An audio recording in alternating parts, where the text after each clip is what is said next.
आज हम इस वीडियो के माध्यम से मानव कर्म, उसकी काया अर्थात शरीर एवं उसकी आत्मा के बारे में अपनी बात रखेंगे। मानव द्वारा जो कुछ भी किया जाता है वह उसका कर्म कहलाता है। मानव का कर्म मानव की काया के माध्यम से संपन्न होता है। मानव की आत्मा मानव के क्रिया व कर्म में भाग नहीं लेती है, वह अकर्ता की भूमिका में रहती है। अकर्ता अर्थात जो कर्म नहीं करती है। हर मानव का शरीर अलग अलग होता है, किंतु उसकी आत्मा एक ही होती है। यहाँ पर आत्मा का आशय ऐसी चीज़ से होता है जो मानव के जन्म एवं उसकी जीवित अस्तित्व का आधार होती है।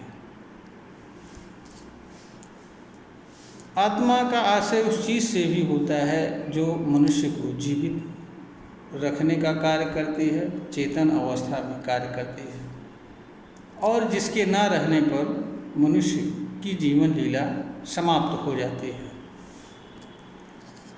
इस धरती पर जितने भी मनुष्य हैं या जन्म लेते हैं या रहते हैं, सभी की आत्मा एक होती है। अर्थात मनुष्य के जन्म एवं जीवन के आधार वाली चीज़ एक रहती है। मानव द्वारा जो भी क्रिया व कर्म संपन्न होता है वह मानव की काया अर्थात मानव के शरीर के माध्यम से संपन्न होता है।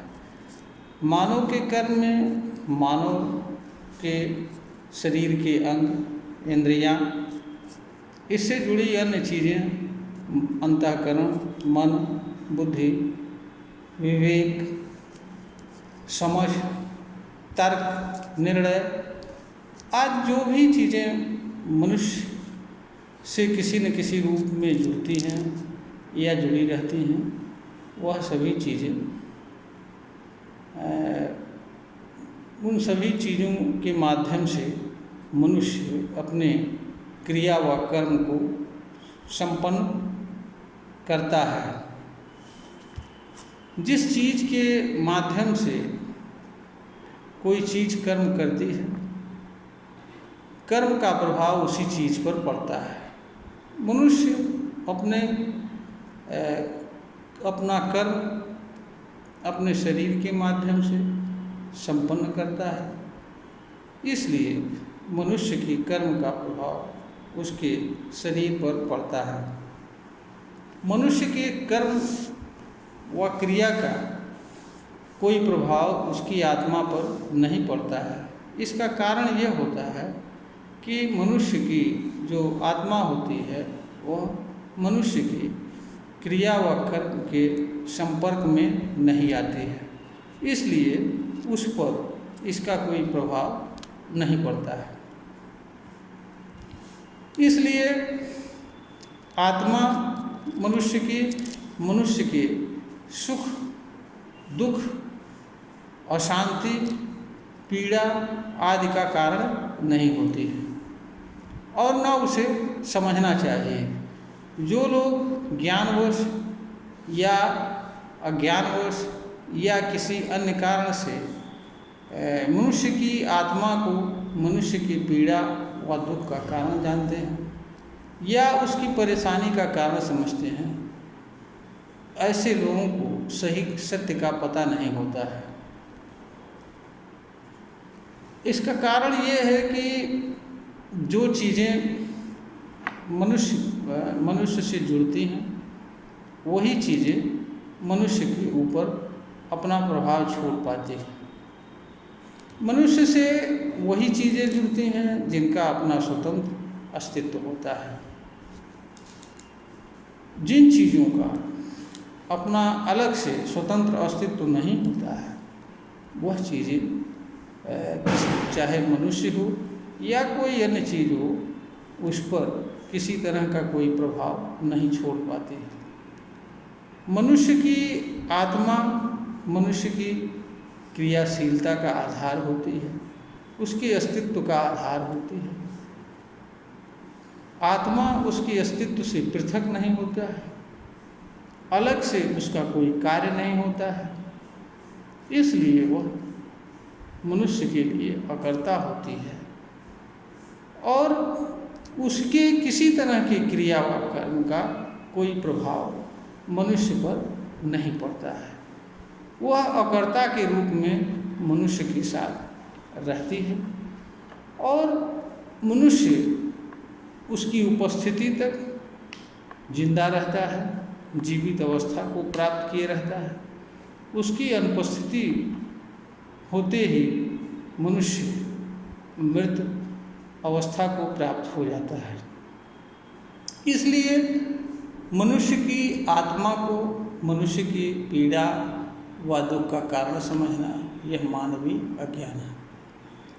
मनुष्य के पीड़ा व दुख का कारण मनुष्य या अन्य मनुष्य अथवा मानव से भिन्न चीज़ों की क्रिया व कर्म के प्रभाव से मनुष्य को पीड़ा या सुख या दुख या अन्य चीज़ें मालूम पड़ती हैं, या जिन चीज़ों को मनुष्य किसी रूप में उपयोग करता है, उपभोग करता है, उन चीज़ों का प्रभाव मनुष्य पर पड़ता है, चाहे वो प्रभाव अनुकूल रूप में हो या प्रतिकूल रूप में, या पड़ता है।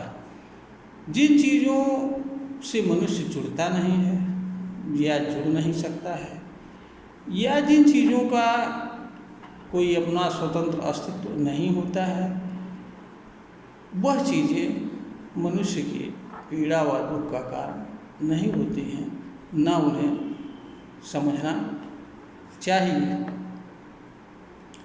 मनुष्य का कर्म अपने काया अर्थात शरीर एवं इंद्रियों के माध्यम से संपन्न करता है। मनुष्य के कर्म का प्रभाव उसकी काया पर या संपर्क में आने वाले अन्य मानव की काया पर पड़ता है, और मानव से जो भिन्न चीज़ें हैं, चाहे वो जंतु हों या वनस्पतियाँ हों या कोई अन्य चीज़ हो, मनुष्य के कर्म का प्रभाव भी उनकी काया पर ही पड़ता है, उनकी आत्मा पर नहीं पड़ता है। इसीलिए हर चीज़ की काया ही सृजन व विनाश, जन्म व मृत्यु तथा परिवर्तन की प्रक्रिया में भाग लेती है। हर चीज़ की जो आत्मा होती है वह सृजन और विनाश में उस चीज़ के सृजन या विनाश में भाग नहीं लेती है। वह केवल किसी चीज़ के अस्तित्व को प्रदान करने का आधार मात्र होती है, या उसके माध्यम से कोई चीज़ अस्तित्वमान होती है। जैसे ही कोई चीज़ अस्तित्वमान हो जाती है, वैसे ही वह चीज़ अस्तित्व प्रदान करने वाली चीज़ से पूर्णतया पृथक हो जाती है, और जो चीज़ किसी चीज़ की अस्तित्व को प्रदान करने का आधार होती है, वह उस चीज़ के लिए अकर्ता हो जाती है। अकर्ता का यहाँ आशय उस चीज़ से होता है जो किसी चीज़ के लिए कोई कर्म नहीं करती है। इसलिए मनुष्य के लिए यह आवश्यक होता है कि वह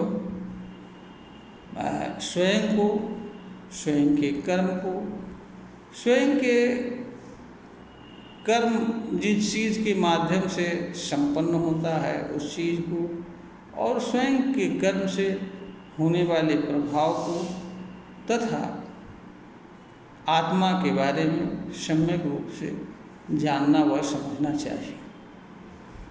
मनुष्य का कर्म मनुष्य की काया के माध्यम से संपन्न होता है।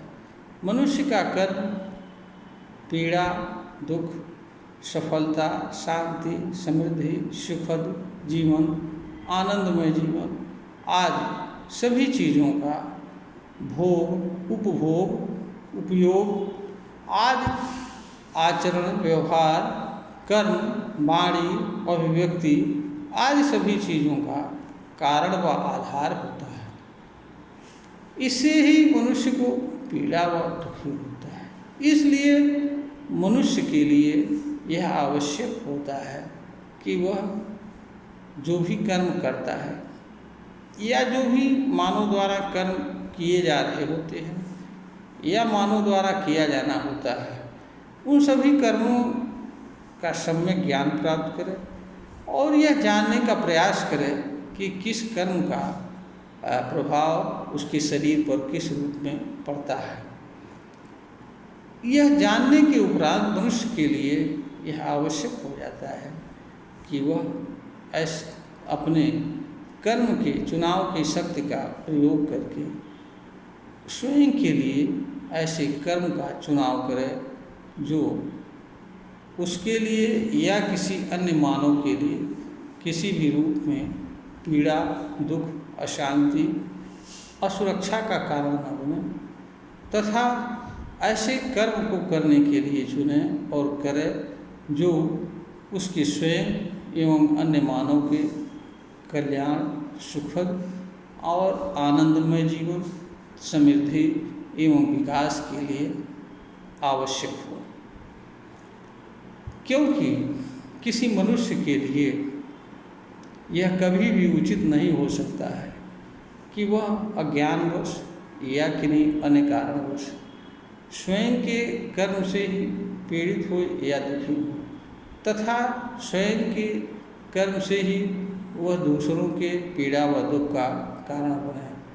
और यह भी उचित नहीं हो सकता है कि किसी मनुष्य के कर्म के प्रतिक्रिया स्वरूप मनुष्य, अन्य मनुष्य या मानव समूह या कोई चीज़ उसे दंडित करे, प्रतिक्रिया स्वरूप कोई कर्म करके मनुष्य को पीड़ा व दुख पहुँचावे। इसका कारण ये है कि हर मनुष्य से कोई न कोई क्रिया होती है, प्रतिक्रिया होती है, कर्म उद्भूत होता है। अगर मनुष्य ऐसा कर्म करता है जो दूसरों के लिए पीड़ा व दुख का कारण बनता है तो दूसरे लोग भी मनुष्य के लिए प्रतियोगिता स्वरूप बदले में या प्रत्युत्तर स्वरूप ऐसे कर्म करेंगे जिससे कर्ता को पीड़ा व दुख।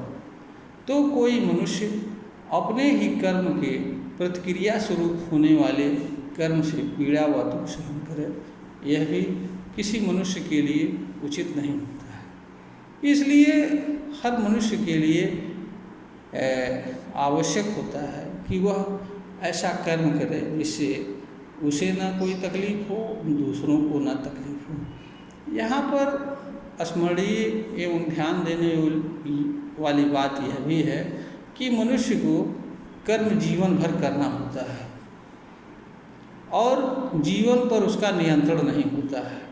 मनुष्य को यह पता नहीं होता है कि उसका जीवन कितने दिनों का है या कितने दिनों तक इस धरती पर उसे जीवित रहना होता है। इसलिए मनुष्य का यह फर्ज होता है वह जीवन ही नहीं अपने शरीर, इंद्रियों, अंगों की भी रक्षा व सुरक्षा करे, क्योंकि जीवन की गाड़ी मनुष्य के शरीर के माध्यम से ही चलती है। मनुष्य का कर्म ही मनुष्य के शरीर के माध्यम से संपन्न होता है। इसलिए मनुष्य का शरीर मात्र उपयोग व उपभोग की विषय वस्तु नहीं होता है, यह मांस का टुकड़ा मात्र नहीं होता है, अपितु मानव के कर्म एवं अस्तित्व का आधार होता है। यह मानव के सुख, शांति, समृद्धि व विकास का आधार होता है। इसलिए मनुष्य का यह कर्तव्य बनता है कि वह शरीर के माध्यम से कोई ऐसा कर्म न करे, कोई ऐसा कार्य न करे जिससे उसके ही कर्म से उसके शरीर को पीड़ा व दुख सहन करे। इसका कारण ये भी है कि मनुष्य लंबे समय तक पीड़ा व दुख सहन करते हुए कोई कर्म नहीं कर सकता है। दूसरी बात यह है कि मनुष्य की हर चीज़ें तभी तक अच्छी होती हैं या उसे अच्छी लगती हैं जब तक उसका शरीर स्वस्थ रहता है, रोग से मुक्त रहता है। मनुष्य के लिए इस धरती पर जितने भी भौतिक साधन हैं, जितनी भी उपलब्धियां हैं, पद हैं, वैभव हैं और भी अन्य जितनी भी चीज़ें मानव निर्मित हैं या मानव द्वारा बनाई गई हैं, वह सभी चीज़ें मनुष्य के लिए तभी तक उपयोगी होती हैं जब तक मनुष्य का शरीर ठीक तरह से कार्य करने योग्य रहता है, मनुष्य अपने क्रियाकलापों एवं कार्यों को ठीक तरह से संपन्न करने के योग्य रहता है। जब मनुष्य का शरीर किसी काम का लायक नहीं रह जाता है, वह रोगों का घर बन जाता है, तो मनुष्य के लिए सारी भौतिक चीज़ें, सारी सफलताएं बेमानी लगती हैं। उसे हर चीज़ में कोई लगाव नहीं रहता और वह अपने सारे किए हुए चीज़ों को, प्राप्तियों का उपभोग भी नहीं कर पाता है और न उपयोग कर पाता है। वह उसके लिए बेकार व व्यर्थ साबित होती है। इसलिए मनुष्य का प्रथम और अंतिम उद्देश्य यह होना चाहिए कि वो हर परिस्थिति, हर अवस्था में अपने जीवन ही नहीं, अपने काया अर्थात शरीर की भी रक्षा करना है। इस तरीके से जीवन जीना है जिससे वह स्वस्थ रहे और उसके भीतर अच्छे विचार व भाव रहें। मनुष्य के लिए विचार व भावों का भी अहम स्थान होता है। इसलिए मनुष्य के लिए यह आवश्यक होता है कि वह अच्छा कर्म ही न करे बल्कि अच्छा कर्म अच्छे विचार व भाव से करे, उसकी भावना भी अच्छी हो, अच्छे उद्देश्य से कोई कर्म करे, क्योंकि कर्म के साथ जो जुड़ा विचार, भाव एवं उद्देश्य होता है वह भी मनुष्य पर प्रभाव डालता है। इसलिए मनुष्य के लिए यह आवश्यक होता है कि वह केवल अच्छा कर्म ही न करे बल्कि कर्म करने का उद्देश्य अच्छा हो, कर्म करने का तरीका अच्छा हो और कर्म ऐसा किया जाए जिससे उसके या किसी अन्य व्यक्ति के शरीर को किसी भी तरह का नुकसान न पहुँचे, पीड़ा न पहुँचे, ताकि अन्य मनुष्य प्रतिक्रिया स्वरूप कोई ऐसा कर्म न करे जिससे कर्ता को किसी प्रकार का पीड़ा व दुख हो। क्योंकि किसी भी मनुष्य के लिए किसी भी दशा में यह उचित नहीं हो सकता है कि वह अपने ही कर्म से दूसरों के कोप का भाजन है, दूसरों द्वारा पहुँचाने जाने वाली पीड़ा का शिकार हो। इसलिए मनुष्य के लिए आवश्यक होता है कि वह ऐसा कर्म करे जिससे न उसे तकलीफ हो, न दूसरों को तकलीफ हो और स्वयं को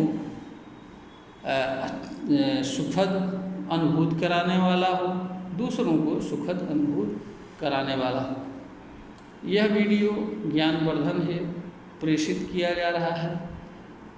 इसको देखने से अगर यह प्रतीत होता है कि यह ज्ञानवर्धन के योग्य है तो इसे लाइक करें, सब्सक्राइब करें, शेयर करें।